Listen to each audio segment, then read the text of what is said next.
Hello and welcome to my channel. This is Ada and today we are discussing about basic language skills. अगर हमें कोई भी language सीखनी है, ज़रूरी नहीं कि वो इंग्लिश ही हो, कोई भी लैंग्वेज सीखनी है तो हमें 4 चीज़ों पे फोकस करना पड़ेगा: listening, speaking, reading and writing.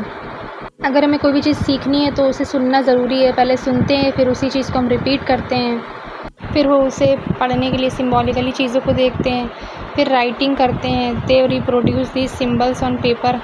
ये वो ऑर्डर है जो हम जनरली फॉलो करते हैं। अब हम one by one listening types को देखेंगे। फर्स्ट टाइप है conversational, exploratory, empathising, recreational, critical, synthesising, analysing.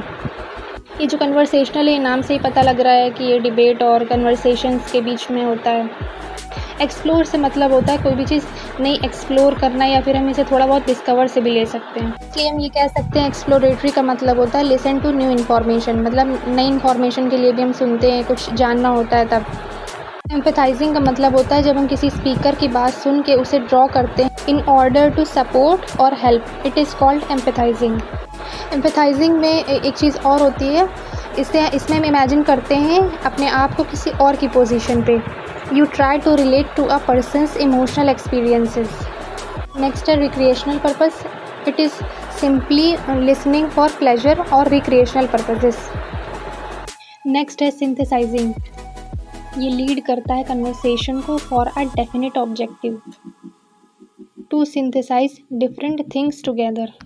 इसमें होता ये है जब कोई स्पीकर हमसे बोल रहा होता है, कुछ भी, किसी भी इंफॉर्मेशन कोई भी दे रहा होता है या फिर किसी टॉपिक पे बात कर रहा होता है, तो फिर हम उसे सुनते हैं ध्यान से, उसमें से फैक्चुअल चीज़ों को अलग करते हैं जो हमारे मतलब जो ज़रूरी हैं, जो फैक्चुअल डिटेल्स हैं।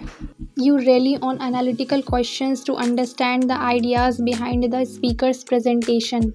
हम जो स्पीकर बोल रहा है उसका कहने का मतलब समझ रहे होते हैं जब वो हमसे बोल रहा होता है, मतलब हम उसमें से फैक्चुअल डिटेल्स निकाल रहे होते हैं। हम पढ़ेंगे इवोकर मेथड बाय पाउक। ये जो इवोकर मेथड है इसे लिटरेचर में बहुत ज़्यादा यूज़ किया जाता है इमेजिनेटिव वर्क पढ़ने के लिए, जैसे कि नॉवेल हो गया या प्रोज हो गया। इन्होंने भी अपने कुछ टाइप्स दिए हैं, जैसे कि एक्सप्लोर, वोकैबुलरी, ओरल रीडिंग, की आइडियाज़, इवैल्यूएशन, रिकैपिटुलेट। फर्स्ट है हमारा एक्सप्लोर। इसमें जो है क्विकली रीड किया जाता है। Read a portion that you perhaps did not fully understand. जो भी चीज़ें नहीं समझ में आई हैं उसे दोबारा से रीड करो अंडरस्टैंडिंग के लिए।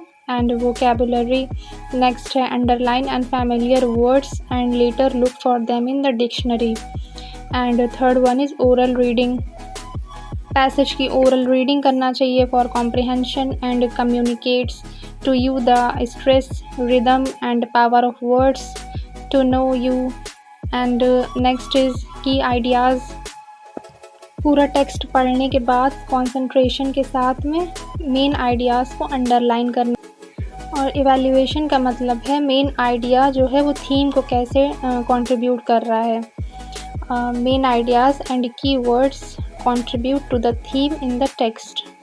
एंड लास्ट है रिकैपिटुलेट। जो टेक्स्ट है उसे रीड करना चाहिए रिकैपिटुलेट में विद इंसाइट एंड अंडरस्टैंडिंग। अब हम देखेंगे SQRRR मेथड बाय रॉबिन्सन।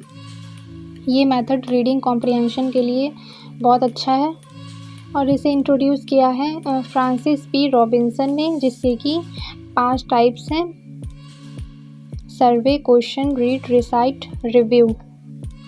सर्वे का मतलब है जब हम कोई चीज़ टेक्स्ट पढ़ते हैं तो फिर बेसिक आइडिया चैप्टर का लेने के लिए। और फिर क्वेश्चन है, then you formulate question based on the survey.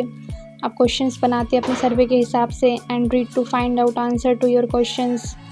And recite में जो क्वेश्चंस हमने रीड में बनाए थे उसके आंसर्स ढूंढते हैं। और रिव्यू में हम पूरा रिव्यू करते हैं जो एंटायर प्रोसेस हमने की। लास्टली हम कुछ टाइप्स देखेंगे राइटिंग स्किल्स के, जो कि हैं oral language, background and experience.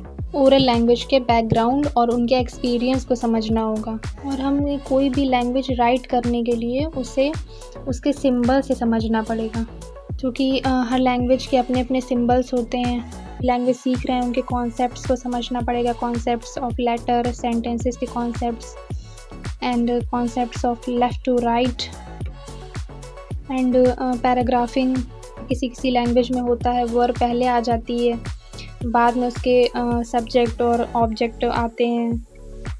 वैसे ही कोई भी लैंग्वेज सीखने के लिए, लिखने के लिए स्पेशली ये सारी चीज़ें काम आएंगी। सो today's lecture is come. Thank you for watching.